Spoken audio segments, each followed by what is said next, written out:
Haleluya. Kok hanya di depan sini yang ada haleluya? Haleluya. Puji Tuhan.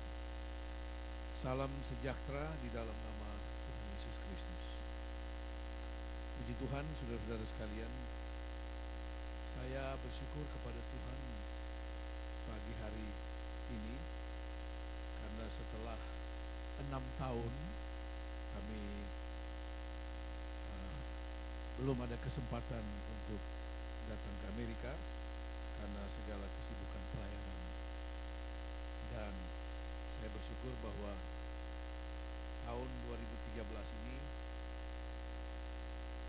kami diberi kesempatan oleh Tuhan untuk bisa berkunjung kembali ke Amerika, tentu untuk membagi-bagi berkat rohani. Puji Tuhan, terima kasih buat Bapak Gembala yang sudah memberi kami kesempatan untuk menyampaikan firman Tuhan pagi ini dan juga sudah menerima dan melayani kami dengan begitu luar biasa. Tuhan memberkati. Mari saudara-saudara kita membuka Alkitab kita. Kita langsung dengan firman Tuhan. 1 Samuel pasal 15. 1 Samuel pasal 15 ayat 28.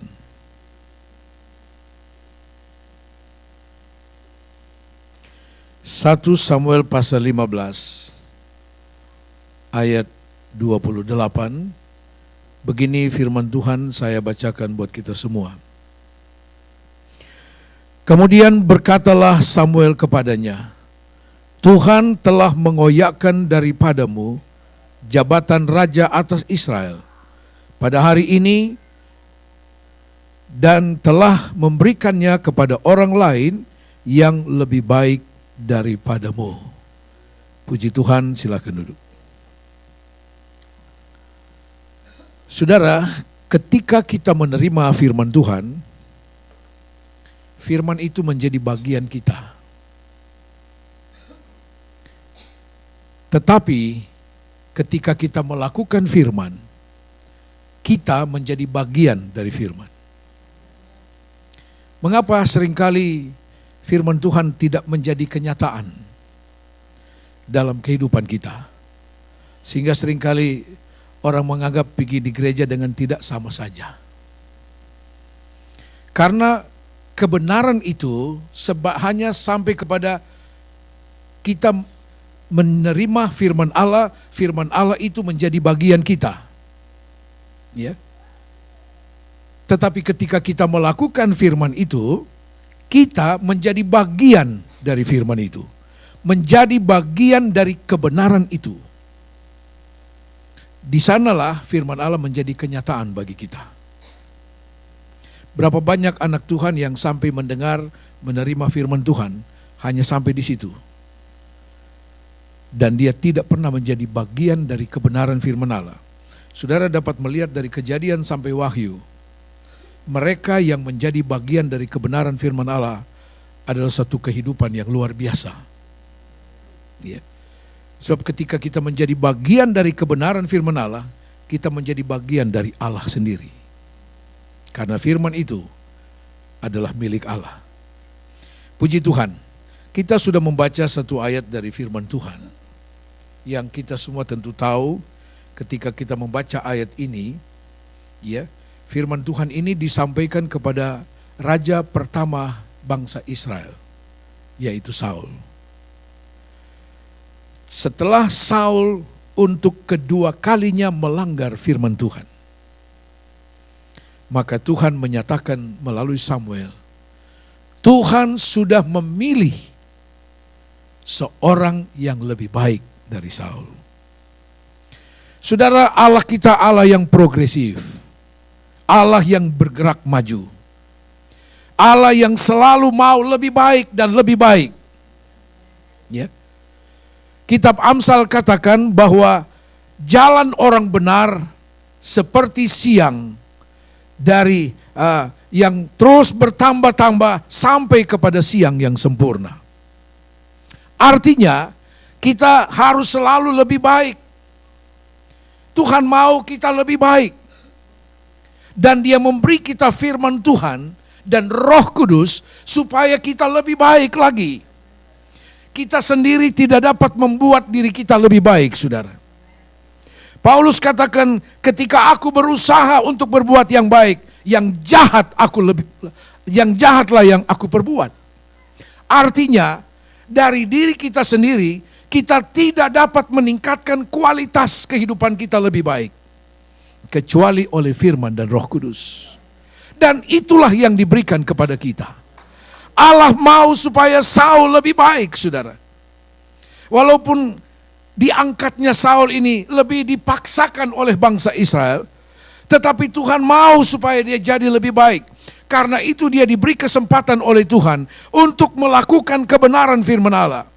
1 Samuel pasal 13, Saul diberi kesempatan untuk menghadapi bangsa Filistin dan mengalahkannya. Tapi ada aturan. Tapi justru aturan itu yang dilanggar oleh Saul. Walaupun kemudian ada kemenangan di sana, saudara. Saudara, pelanggaran daripada Saul dalam pasal 13. Tuhan masih memberi kesempatan kepadanya dalam pasal 15 untuk membinasakan bangsa Amalek. Bangsa yang pertama kali menghalangi bangsa Israel dalam perjalanannya dari Mesir menuju ke tanah Kanaan. Tuhan kasih kesempatan kepada Saul. Saudara-saudara, tetapi untuk kali yang kedua, Saul kembali melanggar firman Tuhan. Saudara-saudara, Allah mau jadikan kita selalu lebih baik. Melalui apa? Melalui kita melakukan firman Tuhan. Supaya hidup kita semakin berkualitas di hadapan Tuhan. Dan dengan berkualitasnya kita di hadapan Tuhan, Tuhan punya kesempatan untuk melakukan hal-hal yang lebih besar dalam kehidupan kita. Sebab kita menjadi sarana dari kemuliaan Allah di dunia ini. Sarana dari kuasa Allah di dunia ini. Itu yang Tuhan mau. Tapi Saul gagal, saudara. Saul gagal. Artinya apa? Dia tidak menjadi bagian dari kebenaran firman Allah. Karena itu, Allah tidak mungkin terus bersabar dengan Saul.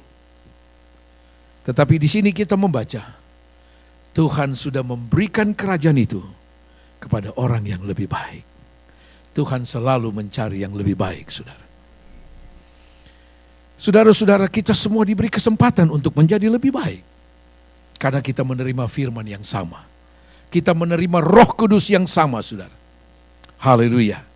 Mari saudara-saudara, apa yang menyebabkan, kita sudah tahu siapa yang dimaksud lebih baik dari Saul. Adalah Daud, bukan? Mari kita lihat, kenapa Daud dikatakan lebih baik dari Saul. Pada masa itu, saudara, secara manusia, Saul lah yang terbaik. Secara fisik, Alkitab katakan, dia lebih tinggi. Satu kepala rata-rata di seluruh bangsa Israel. Dia punya fisik yang gagah. Ya. Saya rasa dia bukan keturunan Jerman. Ya. Dia Yahudi asli. Gagah, dia pantas menjadi raja. Ya. Dia pantas jadi raja. Saudara-saudara, secara sosial ekonomi, Saul datang dari keluarga kaya. Begitu kayanya, sehingga seringkali ternaknya itu hilang. Karena kebanyakan. Saudara, kalau kebanyakan jangan sampai hilang. Ya, bawa di gereja. Ya. Saya sering katakan kepada jemaat kami, ya. Jangan sampai kekayaanmu dipakai, dimanfaatkan oleh antikris nanti. Ya. Manfaatkanlah itu sekarang ketika Tuhan kasih, manfaatkanlah itu. Untuk menunjang penurutan dan pelayanan kita kepada Tuhan. Supaya apa? Menjadi lebih baik. Amin. Ya. Nanti kita lihat itu sebentar. Secara sosial ekonomi, Saul jauh lebih baik daripada Daud. Secara fisik, Daud masih anak kecil. Tidak ada bandingannya dengan Saul, sudah. Dilihat dari segi apapun. Secara ekonomi, Saul jauh lebih kaya. Daud datang dari keluarga miskin. Ya, yang tinggal di Bethlehem sana. Keluarga miskin. Waktu dia mulai dipercayakan oleh bapaknya untuk menggembalakan, belajar menggembalakan, berapa yang dia gembalakan? 2-3 ekor. Ya, 2-3 ekor. Tetapi Daud adalah seorang anak yang punya tanggung jawab. Ya. Walaupun cuma 2-3 ekor, saudara, dia tidak izinkan siapapun merampas domba-domba itu. Mau itu singa, mau itu serigala, dia katakan dia robek, saudara. Ya, luar biasa bukan? Nah, jadi kita melihat dari perbandingan, apa yang dikatakan firman Tuhan, Allah mencari yang lebih baik. Allah memberikan kepercayaan kepada yang lebih baik dari Saul. Mari kita lihat, apa yang membuat Daud lebih baik dari Saul. Kita kembali kepada, kita lihat dalam pasal 16 1 Samuel ayat 13. 1 Samuel pasal 16, kita baca dulu ayat 6 dan ayat 7. Ketika mereka itu masuk dan Samuel melihat Eliab, lalu pikirnya, sungguh di hadapan Tuhan sekarang berdiri yang diurapinya. Tapi berfirmanlah Tuhan kepada Samuel, janganlah pandang parasnya atau perawakan yang tinggi, sebab aku telah menolaknya. Bukan yang dilihat manusia, yang dilihat Allah. Manusia melihat apa yang di depan mata, tetapi Tuhan melihat hati. Haleluya. Saudara-saudara, Tuhan melihat hati. Ya. Manusia melihat apa yang di depan mata. Secara fisik, secara materi dan sebagainya. Tapi Tuhan melihat hati. Yang membuat Daud lebih baik dari Saul, dia punya hati. Apa yang ada di dalam hati dari Daud yang dilihat Tuhan? Ada sesuatu yang tersembunyi di dalam hati Daud yang orang tidak tahu, yang orang tidak lihat, saudara. Tapi Tuhan melihatnya. Kenapa Tuhan menolak Saul? Bukan cuma karena Saul melanggar firman Tuhan, tapi karena Saul tidak punya hati yang mencintai Tuhan. Dia tidak punya hati yang mencintai Tuhan. Saudara-saudara sekalian, mari kita lihat. Ketika Samuel diperintahkan Tuhan untuk mengurapi salah satu dari anak Isai, begitu masuk yang paling tua, yang namanya Eliab, wah, ya cuma kurang sedikit tingginya daripada Saul, tapi dia gagah, tegap.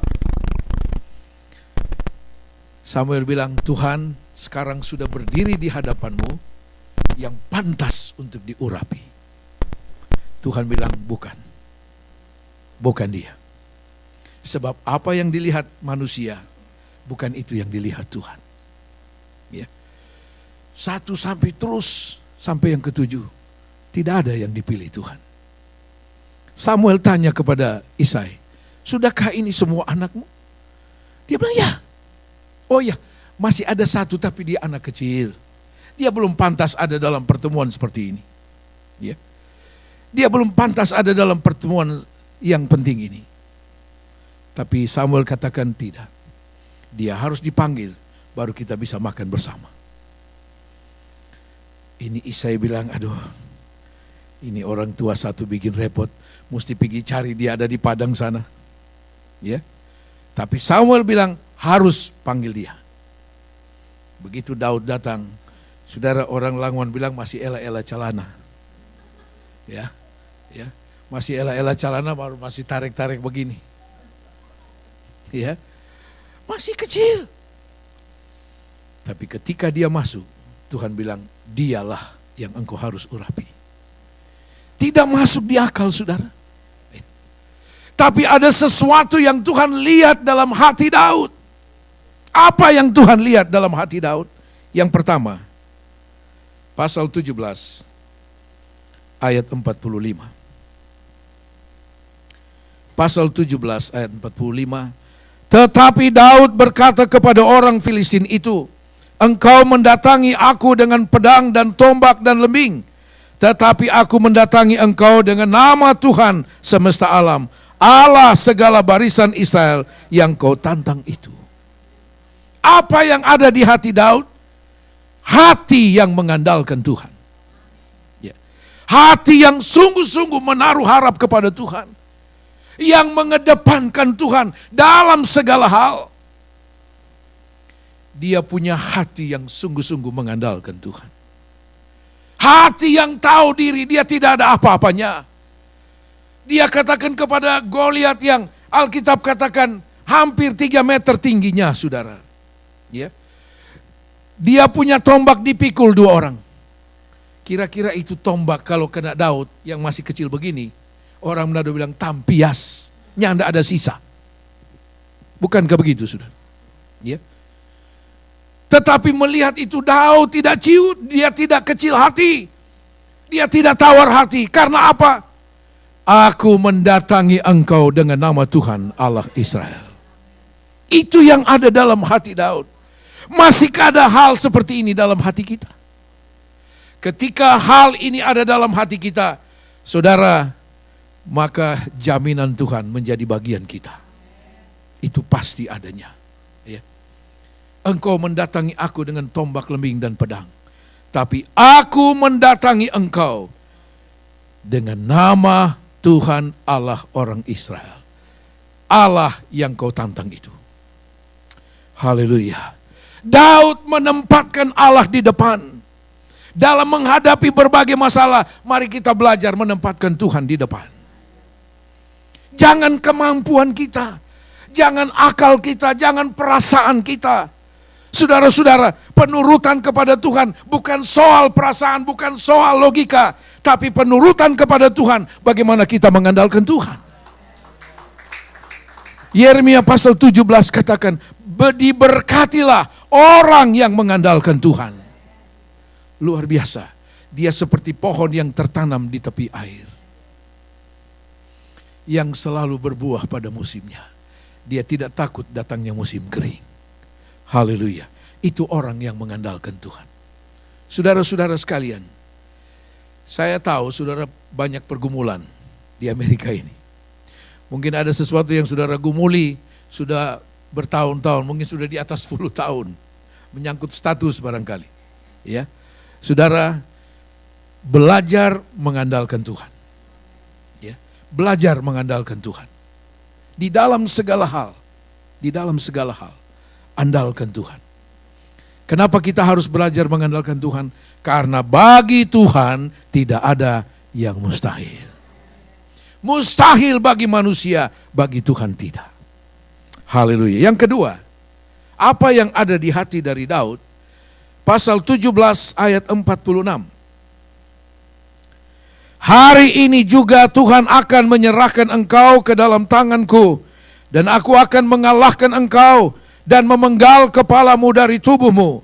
Hari ini juga aku akan memberikan mayatmu dan mayat tentara orang Filistin kepada burung-burung di udara dan kepada binatang-binatang liar.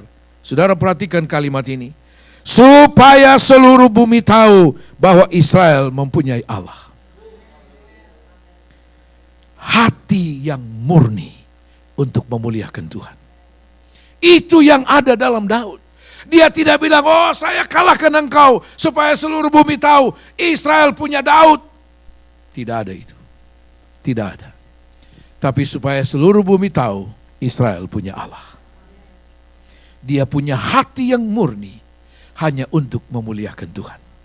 Hanya untuk kebesaran Tuhan. Dia tidak cari nama di sana, saudara. Dia tidak cari popularitas di sana. Dia tidak menumpang cari nama di dalam kuasa dari Tuhan. Tidak. Ada kemurnian hati. Tuhan mau setiap penurutan dan pelayanan kita kepada Tuhan adalah dengan kemurnian hati. Hati yang murni. Hati yang murni. Tidak ada motivasi yang lain, saudara. Ketika engkau melayani Tuhan dalam bidang apapun, mari kita lakukan itu hanya untuk kemuliaan nama Tuhan. Haleluya. Supaya seluruh bumi tahu Israel punya Allah. Supaya bangsa-bangsa tahu di mana saudara berada, kita punya Allah yang hidup dan berkuasa.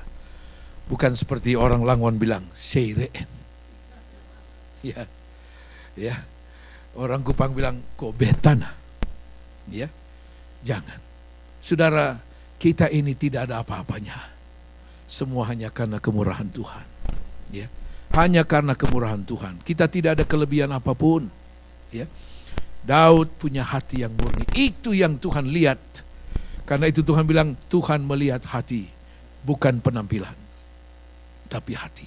Ya, saudara-saudara sekalian, dia punya hati yang murni di hadapan Tuhan. Mari kita belajar melayani Tuhan dengan hati yang murni. Ya, dengan hati yang murni. Kalau kita punya hati yang murni, tidak ada kata terpaksa, saudara. Ya, kita akan selalu menyediakan waktu yang terbaik bagi Tuhan. Ya, kalau kita punya hati yang murni, kita akan berkorban untuk apapun, saudara, demi kemuliaan nama Tuhan. Haleluya. Yang berikut, saudara, apa yang ada dalam hati daripada Daud? Kita melihat dalam 1 Samuel pasal 20.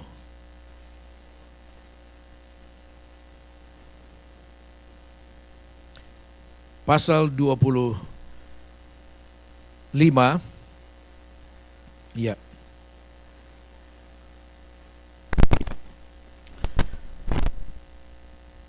Pasal 25 ayat 32.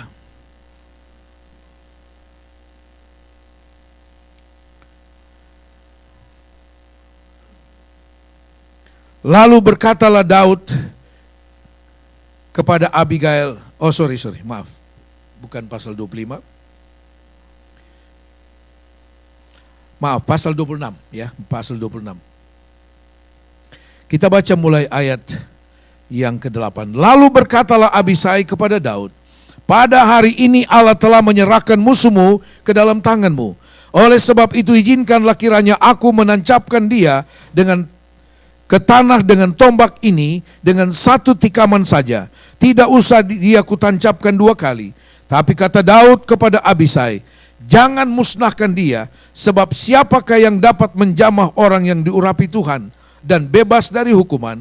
Lagi kata Daud, demi Tuhan yang hidup, niscaya Tuhan akan membunuh dia, entah karena sampai ajalnya dan ia mati, entah karena ia pergi berperang dan hilang lenyap di sana. Kiranya Tuhan menjauhkan daripadaku untuk menjamah orang yang diurapi Tuhan. Ambillah sekarang tombak yang ada di sebelah kepalanya dan kendi itu, dan marilah kita pergi. Saudara, kurang lebih 20 tahun Saul mencari daya upaya untuk membunuh Daud karena kebencian. Ya, karena kebencian Saul kepada Daud. Saudara-saudara, dalam masa kurang lebih 20 tahun Daud harus menghindar. Kadang-kadang dia harus ke padang gurun untuk menghindari Saul. Ya. Berbagai tempat didatangi oleh Daud. Tetapi ada 2 kali, saudara, Daud dapat membunuh Saul dengan begitu gampang. Ya. Sebab itu, ajudan daripada Daud, yaitu Abisai, ketika mereka menemui Saul sedang tertidur lelap karena kelelahan, Abisai bilang, Tuan, ini kehendak Tuhan. Tuhan sudah serahkan dia. Ya. Daud dapat mengakhiri penderitaannya, kepahitannya, ya, karena dimusuhi oleh Saul. Saudara-saudara, tetapi Daud katakan jangan. Tidak boleh. Saudara tahu apa yang ada di hati Daud? Adalah pengampunan. Dia punya hati yang mau mengampuni. Dia tidak ingin merampas hak Tuhan, di mana Alkitab katakan pembalasan Tuhan punya. Ya. Saudara pernah merasa disakiti, dilukai? Mungkin itu antara suami istri barangkali. Saudara, engkau harus punya hati yang mengampuni. Katakan amin. Oh, tapi Om tidak tahu masalah saya. Terlalu berat. Sulit dilupakan, Om. Tidak bisa. Ya. Masih ingatkah saudara ketika dia tergantung di atas kayu salib dan berkata, Bapa, ampuni mereka. mereka tidak tahu apa yang dibuatnya. Termasuk untuk saudara dan saya. Tanpa itu, saudara dan saya tidak pernah diampuni. Dan kita tidak ada pagi hari ini. Mari kita belajar mengampuni. Sulit barangkali. Saudara, Daud sudah dibuat menderita kurang lebih 20 tahun. Saudara pernah dibuat menderita 20 tahun? Saya kira tidak. Ya, saya kira tidak. Mari saudara, biar kita punya hati yang mengampuni. Sehingga Tuhan menaruh perhatian kepada kita. Dengan hati yang mengampuni, Tuhan bilang, saudara dan saya lebih baik daripada yang lain. Mengampuni. Ya.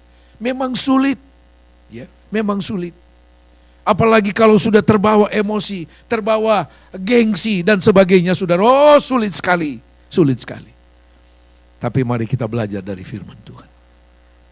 Saudara melihat dua pandangan yang berbeda dari seorang Daud dan Abisai. Daud punya pandangan rohani yang jauh lebih baik. Karena apa? Dia punya hati yang mengampuni. Abisai bilang, saya yang bunuh, jangan Tuhan yang bunuh, saya yang tancapkan dia. Satu kali saja, mati. Tapi Daud bilang tidak. Dia orang yang diurapi Tuhan. Walaupun kenyataannya roh Tuhan sudah meninggalkan Saul, saudara. Tapi bagi Daud, dia adalah orang yang diurapi Tuhan. Daud mengampuni. Sampai 2 kali Daud punya kesempatan, saudara. Tapi dia tidak lakukan itu. Karena Daud mempunyai pemahaman yang benar akan firman Tuhan. Pembalasan itu Tuhan punya. Bukan manusia punya. Dan kalau Tuhan yang balas, di luar akal pikiran kita, manusia. Yang terakhir, saudara. Ada apa dengan hati dari Daud? Tadi saya sudah singgung. Saul ditolak Tuhan, bukan cuma karena pelanggarannya, tapi karena dia tidak punya hati yang mencintai Tuhan. Coba kita lihat dalam Mazmur 69. Mazmur 69 ayat 10. Sebab cinta untuk rumahmu menghanguskan aku. Cinta akan rumahmu menghanguskan hatiku. Saudara, Daud punya hati yang sungguh-sungguh mencintai Tuhan. Ya, dia mencintai Tuhan. Dan dia sudah belajar itu dari masa mudanya.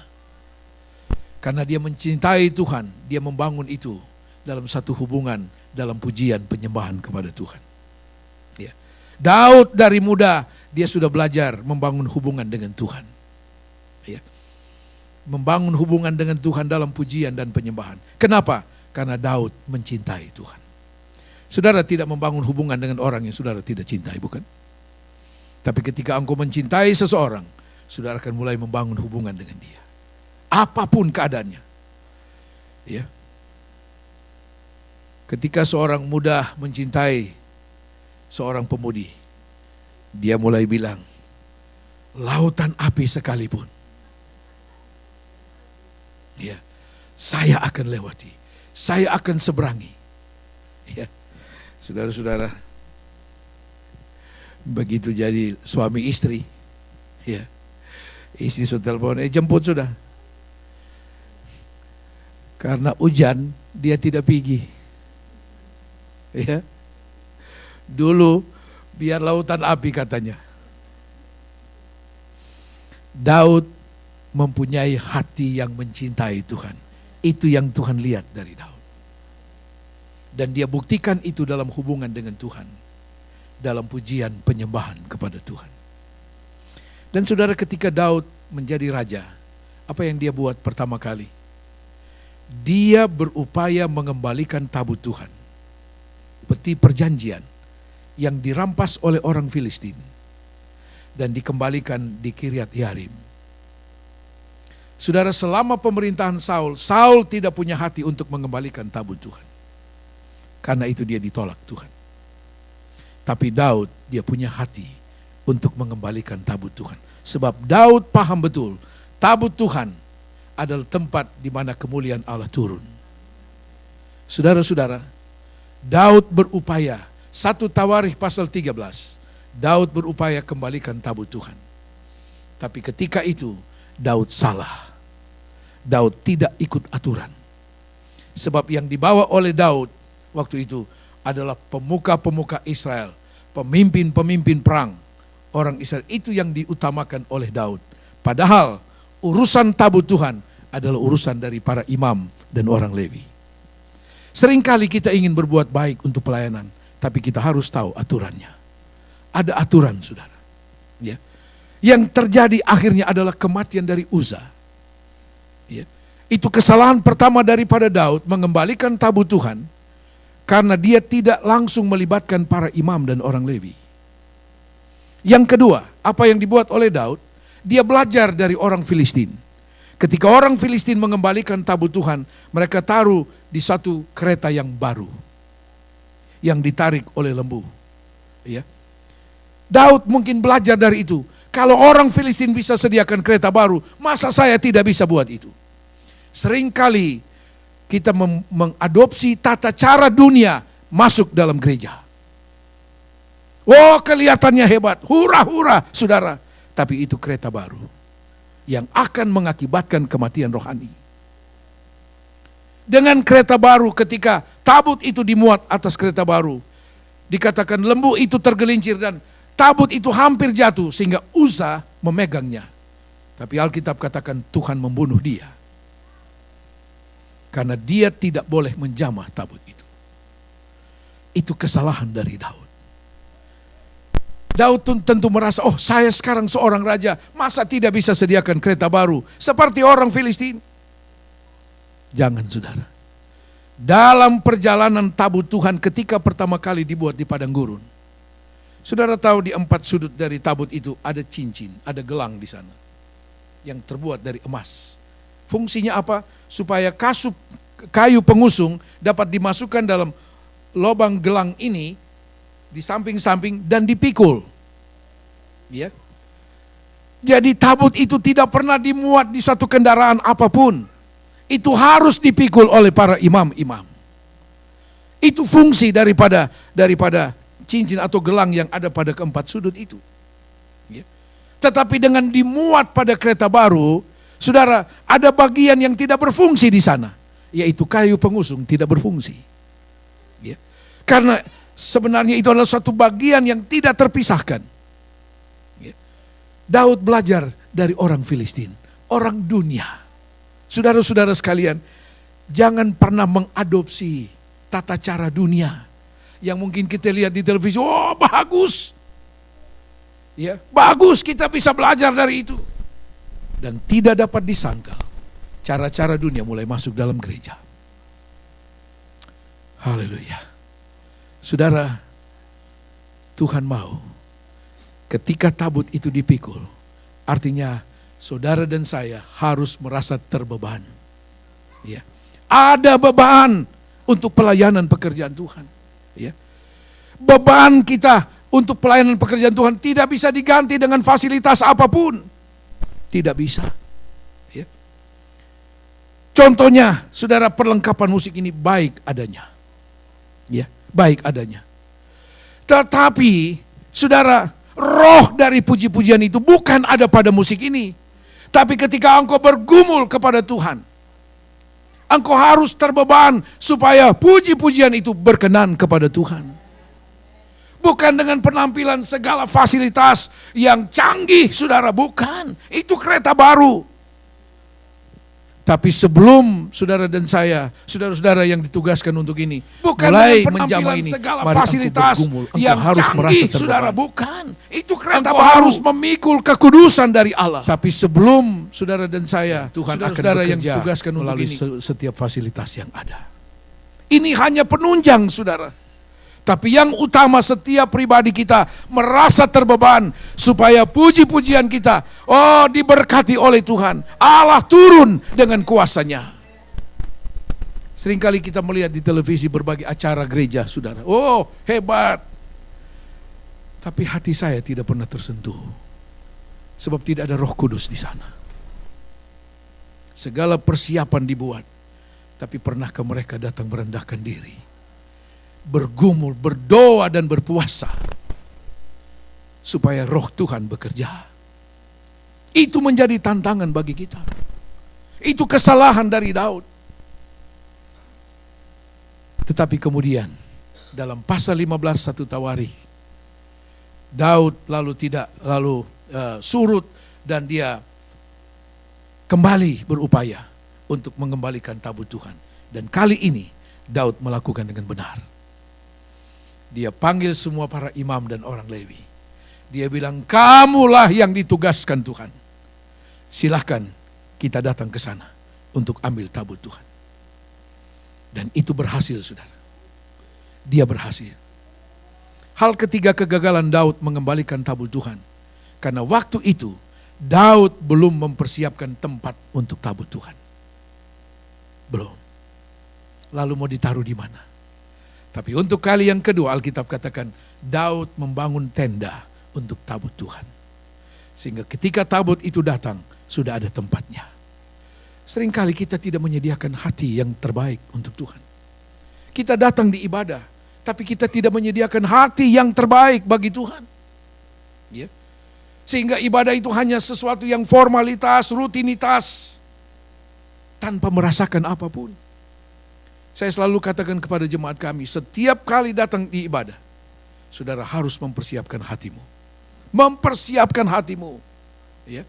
Sama dengan Daud membangun tenda bagi tabut Allah itu. Dan benar, sukacita terjadi, saudara. Sukacita besar terjadi. Daud punya hati yang cinta akan Tuhan. Dan dia buktikan dengan membawa kembali tabut Tuhan. Sebab itu adalah tempat di mana kemuliaan Allah turun atas bangsa Israel. Kemudian, ketika Daud taruh tabut Tuhan di tenda itu, tidak berapa lama, saudara, dia katakan kepada Nabi Nathan, masa saya tinggal di istana dengan papan kayu araz, tapi tabut Tuhan ada di bawah tenda. Tidak pantas. Tidak pantas. Saya mau membangun satu bait Allah yang permanen. Ya. Saya mau membangun bait Allah yang permanen. Nathan katakan, silahkan. Apa yang dikandung hatimu, itu pasti yang terbaik. Tapi Tuhan berbicara kepada Nabi Nathan, kasih tahu kepada Daud, bukan dia yang bangun. Anaknya yang akan membangunnya, karena dia sudah banyak menumpahkan darah. Salomo lah yang akan membangun. Nathan datang kasih tahu, Tuhan, bukan Tuhan yang bangun, tapi salah seorang dari anakmu. Apa Daud kecewa? Tidak. Ya, tidak. Ada jemaat, saya mau berkorban asal saya ketua panitia. Di sini tidak, di Indonesia banyak, saudara. Aduh, pusing kepala. Ya. Pokoknya asal bikin acara, lalu bentuk panitia. Saudara-saudara, seringkali iblis pakai panitia. Ya. Di sini tidak, pasti. Ya. Karena itu ada banyak acara saya tidak bikin panitia. Saya langsung ketua panitia. Bro bikin ini ya, ses bikin ini ya. Jalan. Ya, jalan. Tapi tentu saudara tidak usah tiru dari saya. Ya. Tidak usah tiru dari saya. Saudara-saudara sekalian, Daud tidak kecewa. Ya. Tapi apa yang Daud buat setelah Nabi Nathan kasih tahu bahwa bukan dia yang bangun? Mari kita lihat. 1 Tawarikh 22.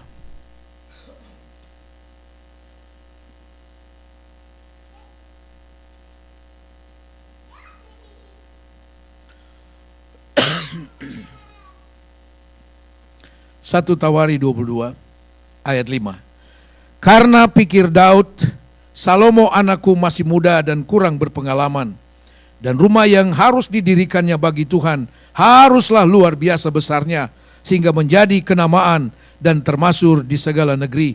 Sebab itu baiklah aku mengadakan persediaan baginya. Lalu Daud membuat sangat banyak persediaan sebelum ia mati. Ayat 14. Sesungguhnya sekalipun dalam kesusahan, aku telah menyediakan untuk rumah Tuhan itu 100.000 talenta emas dan 1.000.000 talenta perak dan sangat banyak tembaga dan besi, sehingga beratnya tidak tertimbang, Juga aku telah menyediakan kayu dan batu, tapi baiklah engkau menambahnya lagi, dan seterusnya. Daud bukan tersinggung ketika dia tidak diizinkan untuk membangun, ya.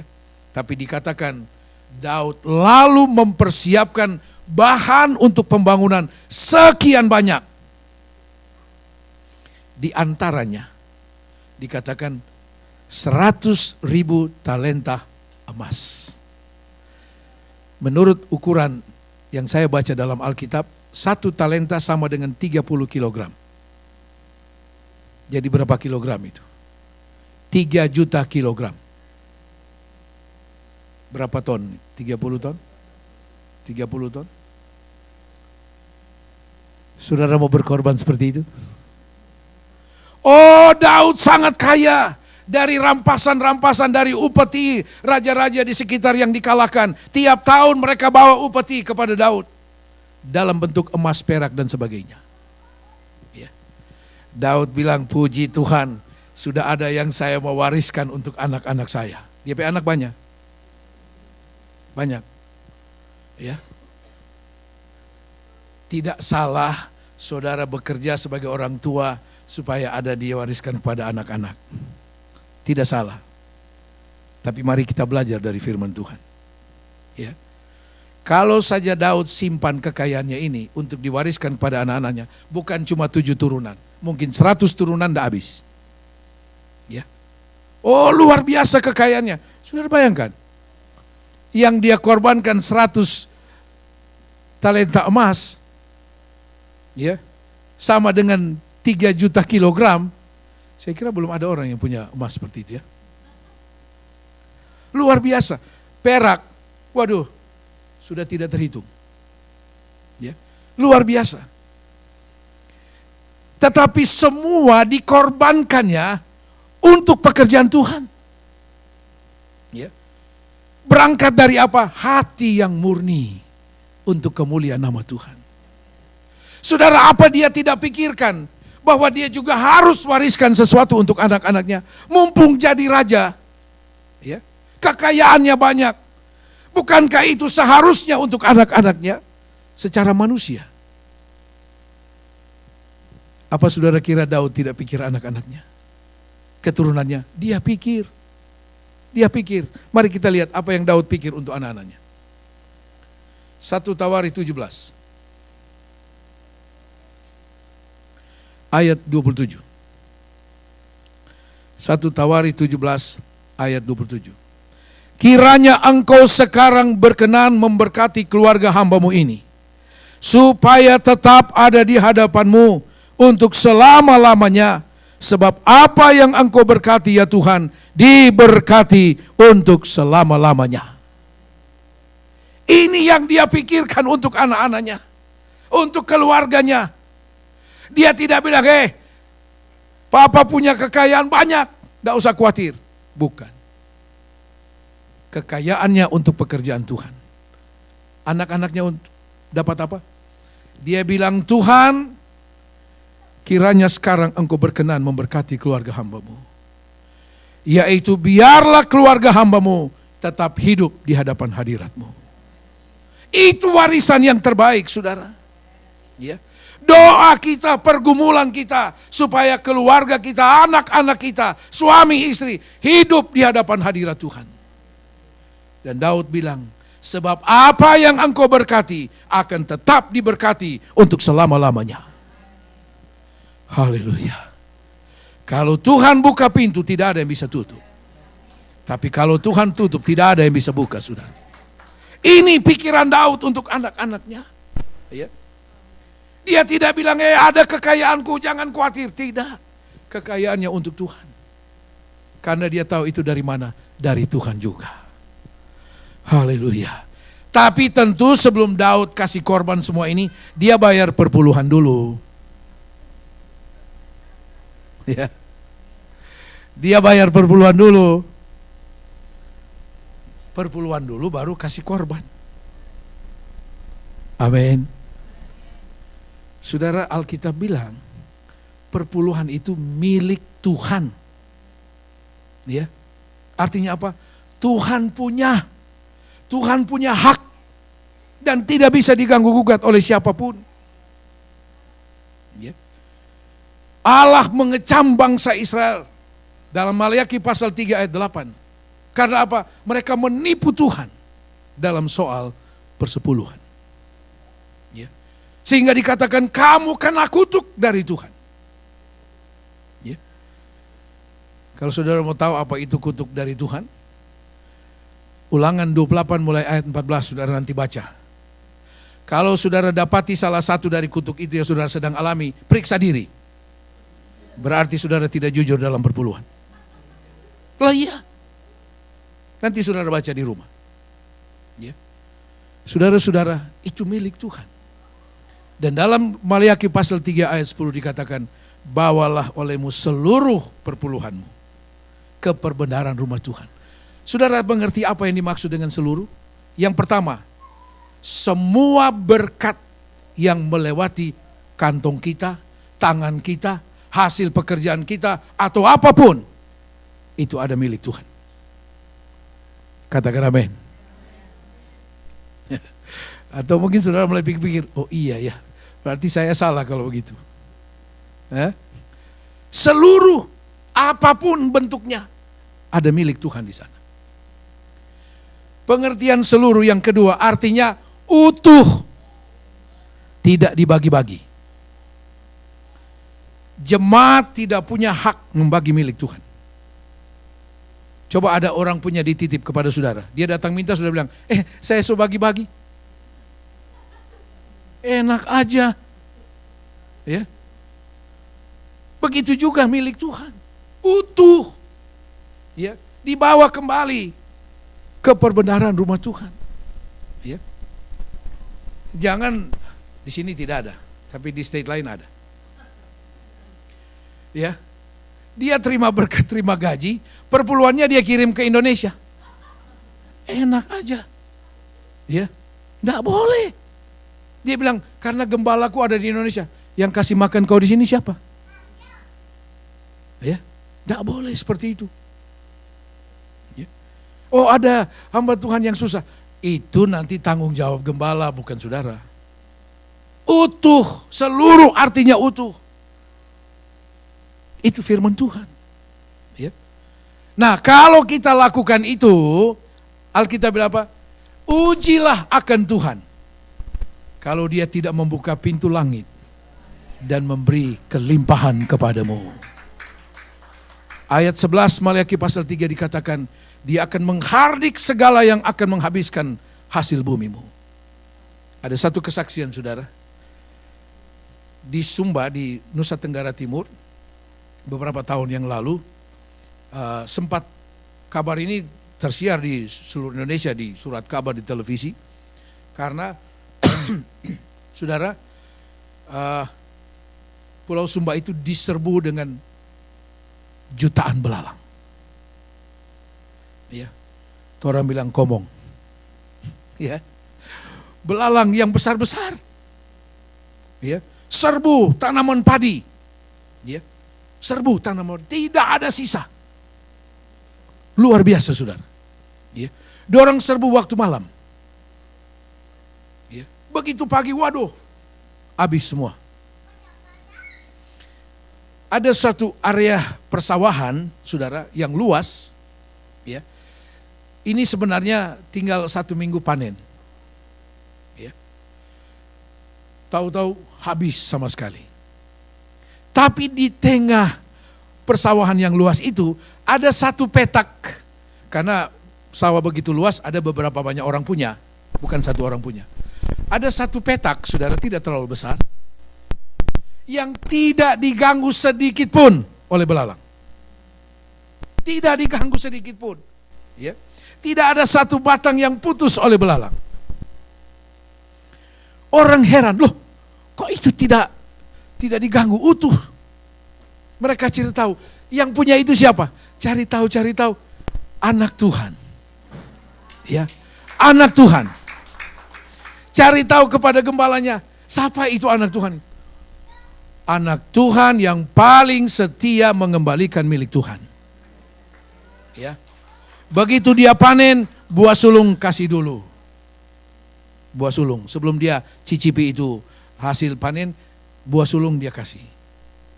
Habis buah sulung, perpuluhan. Habis perpuluhan, korban tatangan. Saudara mungkin pikir, saya dapat apa? Ya. Daripada habis semua.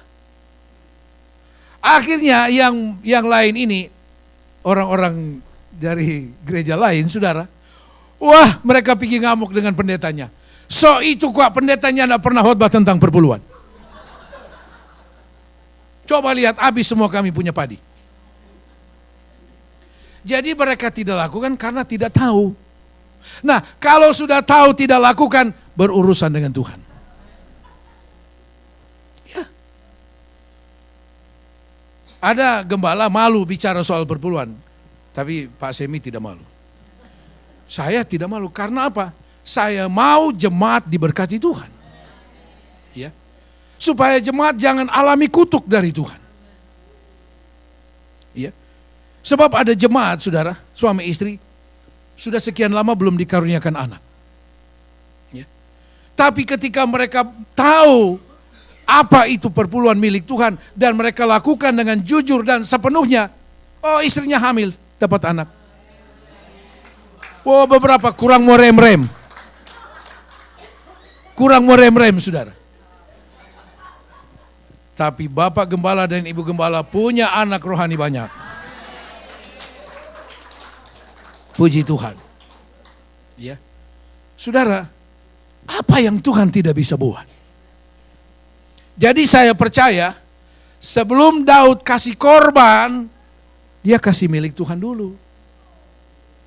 Sekarang kita lihat, dengan Daud lakukan itu, apa anak-anaknya jadi miskin? Ya. Belum ada orang di dunia ini yang kaya seperti Salomo. Wah, luar biasa kekayaannya. Kalau kekayaan Daud dari kepahlawanannya, kekayaan Salomo dari hikmat akal budi dari Tuhan. Karena hikmat Salomo, banyak raja ingin tahu kayak apa hikmat dari Salomo. Dan waktu mereka datang mau cari tahu hikmat Salomo, bawa upeti, saudara.